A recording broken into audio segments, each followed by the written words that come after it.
अन्ना पशुओं की बेहतर देखभाल और आम जनता को इन समस्याओं के निजात के लिए योगी आदित्यनाथ लगातार प्रयासरत हैं। लगभग 22 लाख के आसपास प्रति गौशालाओं के संचालन के लिए सरकारी धनराशि का प्रयोग होता है।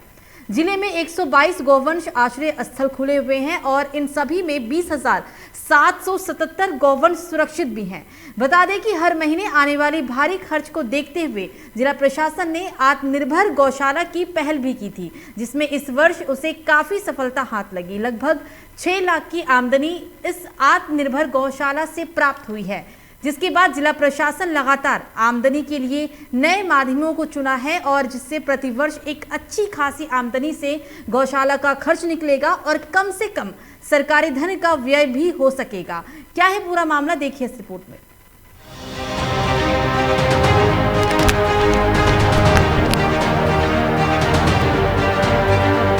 आत्मनिर्भर गौशाला बनी एक नजीर। बंजर जमीन को उपजाऊ के साथ बनाया गया सूत्र। प्रबल संभावना सरकारी धनराशि की होगी बचत। बिजली में आने वाले खर्च का नहीं होगा सरकारी धन का प्रयोग। जिन तस्वीरों को आप देख रहे हैं, दरअसल ये तस्वीर हरदोई के ब्लॉक टड़ियावा के बाहर गौशाला की है, जिसको आत्मनिर्भर गौशाला बनाने का प्रयास जिला प्रशासन ने किया है।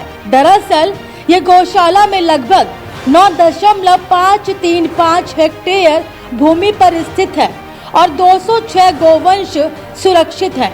जिलाधिकारी हरदोई ने एक मूल्यांकन समिति का गठन किया है, जिसमें पशु विभाग, मत्स्य विभाग, कृषि विभाग और भूमि संरक्षण विभाग सहित ब्लॉक के अफसर शामिल हैं।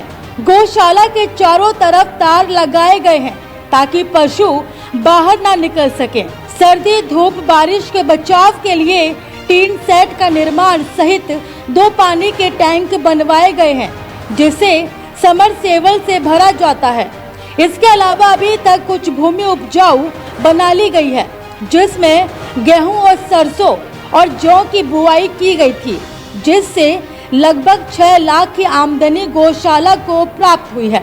इस बार जिला प्रशासन ने काफी बड़े स्तर के साथ 2 तालाब बनाए हैं और जिसमें मछली पालन किया जा रहा है और नेपियर घास की रोपाई भी लगातार की जा रही है, जिससे साल भर हरा चारा पशुओं को मिल सके। गौशाला में वर्मी कंपोस्ट खाद का भी निर्माण किया जा रहा है, जो आमदनी का स्रोत बन सके। इसके अलावा गौशाला में बिजली और चारा काटने की मशीन भी उपलब्ध है। जिलाधिकारी अन्य विभागों की मदद लेकर काफी मात्रा में पड़ी भूमि को उपजाऊ बनाने के लिए प्रयास में लगे हैं, ताकि आने वाले समय में एक अच्छी आमदनी प्राप्त हो और सरकारी धन का प्रयोग कम से कम हो सके। जिलाधिकारी अविनाश कुमार ने आत्मनिर्भर गौशाला पर जानकारी देते हुए बताया, माननीय मुख्यमंत्री के निर्देश के क्रम में हम लोग हर न्याय पंचायत में गौशाला का निर्माण कर रहे हैं। उसी के क्रम में ये भी प्रयास कर रहे हैं, हमारी जो 2 साल आए हैं वह सरकारी धनराशि पर कम से कम आश्रित रहें। हमने उसी के लिए प्रयास किया है कि टड़ियावा ब्लॉक में बाहर गौशाला में पड़ी हुई अतिरिक्त भूमि पर नेपियर घास, गेहूं, सरसों, जौ के अलावा 2 तालाबों का विकसित किया गया है, जिसमें मछली पालन भी हो रहा है और इसमें अतिरिक्त आमदनी होती है। वे गौशाला के कार्य में खर्च की जाती है। प्रथम साल में हम लोगों ने 6 लाख की आमदनी की है और जो गौशाला पर खर्च होती है वह करीब 2 से 22 लाख रुपए होती है। गौशाला में जो अतिरिक्त भूमि पड़ी हुई है वह बंजर है, उसमें हम भूमि सुधार कराकर प्रयास कर रहे हैं कि उसमें भी गौशाला की जो अतिरिक्त आय हो उसे इस्तेमाल किया जा सके।